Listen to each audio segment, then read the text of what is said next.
Zee 24 तास एक पाऊल पुढे।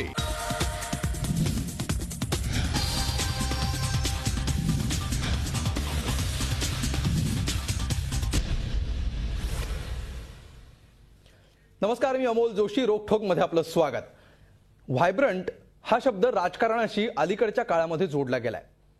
डिक्शनरीमध्ये व्हायब्रंट या शब्दाचे प्रमुख दोन अर्थ सांगण्यात आलेत।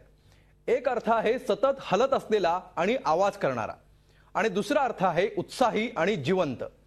गुजरातचं मैदान तिसऱ्यांदा मारल्यापासून नरेंद्र मोदींना आता दिल्लीच्या राजकारणाचे वेध लागलेले आहेत हे सगळ्यांनाच माहिती आहे, आणि त्यांनी यासाठीची मोर्चे बांधणी सुरू केली आहे।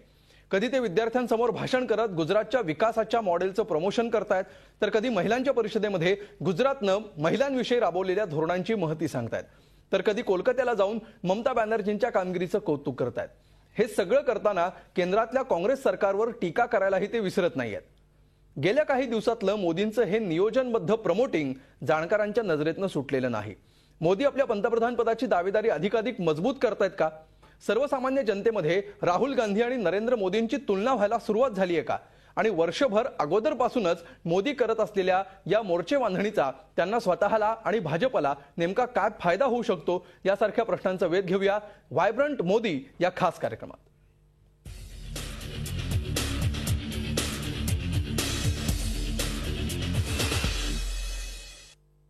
आणि या विषयावर चर्चा करण्यासाठी आपल्याबरोबर मुंबईतून आहेत काँग्रेसचे प्रवक्ते सचिन सावंत, त्याचबरोबर मुलुंडहून या चर्चेमध्ये सहभागी होत आहेत भारतीय जनता पक्षाचे नेते किरीट सोमय्या, आणि त्याचबरोबर आपल्या स्टुडिओमध्ये आहेत ज्येष्ठ पत्रकार जतीन देसाई। तुम्हा तिघांचंही स्वागत या चर्चेमध्ये।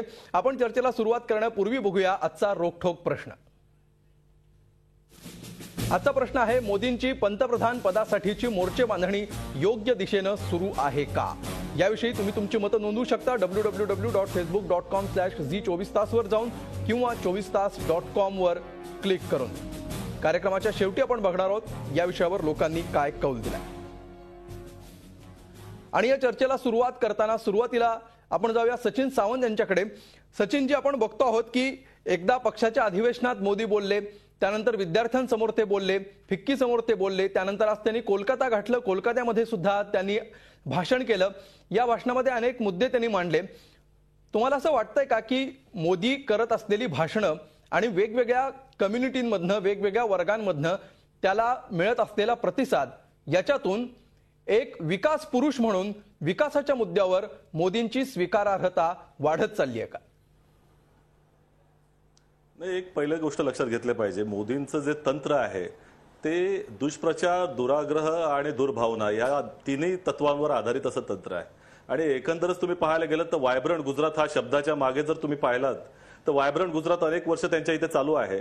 आणि सगळ्यात महत्वाची गोष्ट म्हणजे तुम्हाला सांगावीशी वाटते मला की त्या व्हायब्रंट गुजरात ज्यावेळेला ऑर्गनाइज केलं जातं तेव्हा त्याच्या आजूबाजूच्या क्षेत्रामध्ये 144 कलम लावलं जातं।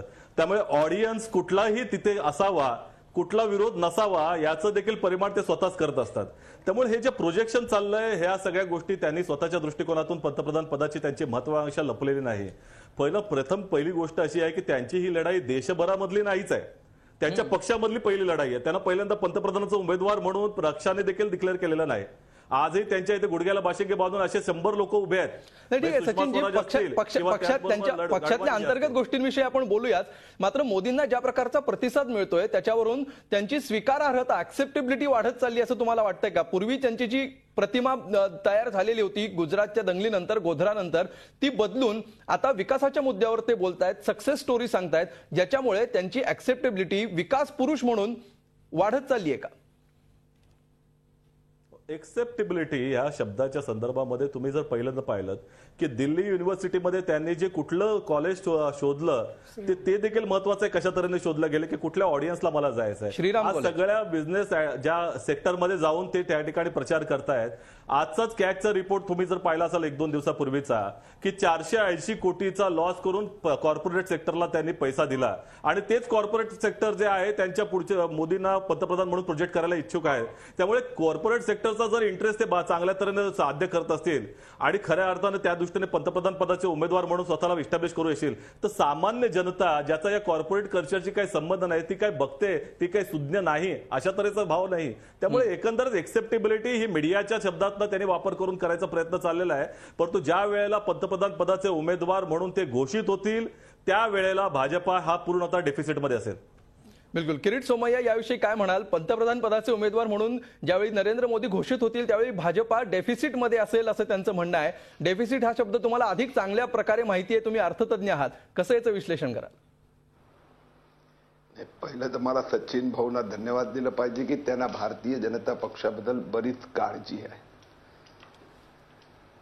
एक मला असं वाटतं की जे नरेंद्र मोदी किंवा राहुल गांधी असं चर्चा सुरू झाली हे मला मान्य असो की नसो किंवा सचिन सावंतांना पटत असो किंवा नसो, पूर्ण देशात ही चर्चा सुरू झाली हे पहा. मी तुम्हाला एक 2 मिनिटात मागे घेऊन जातो. 1977 पर्यंत या देशात एक पक्षीय लोकशाही पद्धती होती म्हणजे काँग्रेस, बाकी छोटे छोटे पक्ष होते. 77 ते आता आपण आघाड्यांच्या सरकारकडे गेलो. मला काय कळलं असं वाटतं की मोदी राहुल गांधी ही चर्चा जशी सुरू होत चालली आहे ना, आपण जे इंग्लंडमध्ये, अमेरिकेत, जर्मनीत द्विपक्षीय किंवा 2 नेत्यांच्या आधारावर राहून मतदान लोकांना पर्यायी अध्यक्ष किंवा पंतप्रधान काय कळलं असं वाटतंय की खरंच आपण एक आणखीन 3ऱ्या टप्प्यात लोकशाही घेऊन जातोय.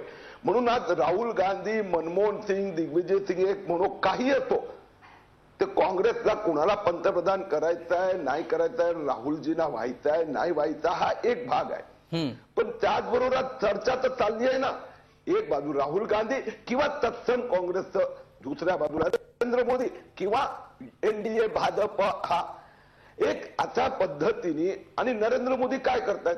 नरेंद्र मोदी समाजाचा वेगवेगळा, काल मी दिल्लीत होतो, बिलकुल, त्यांनी जे न्यूज चॅनलचा किरीटजी ही चर्चा जी सुरू झाली आहे त्याच्याविषयी तुमचं नेमकं म्हणणं काय आहे? म्हणजे ही चर्चा सुरू होणं स्वाभाविक आहे असं तुम्हाला म्हणायचं आहे की हा नरेंद्र मोदींचा विजय असं तुम्हाला वाटतंय की हा राहुल गांधींचा कमीपणा आहे असं तुम्हाला वाटतंय? भारतीय लोकतंत्राचा विषय म्हणून मी सांगितलं की भारतीय लोकतंत्र 3ऱ्या टप्प्यात गेलं, त्याचं स्वागत केलं पाहिजे की 2 पर्याय, 2 नेते, 2 विचार प्रवाह, 2 कार्यपद्धती. राहुल गांधी आणि नरेंद्र मोदीची कार्यपद्धती वेगवेगळी असू शकते ना, लोकांना 2 पर्याय. झी 24 तास एक पाऊल पुढे.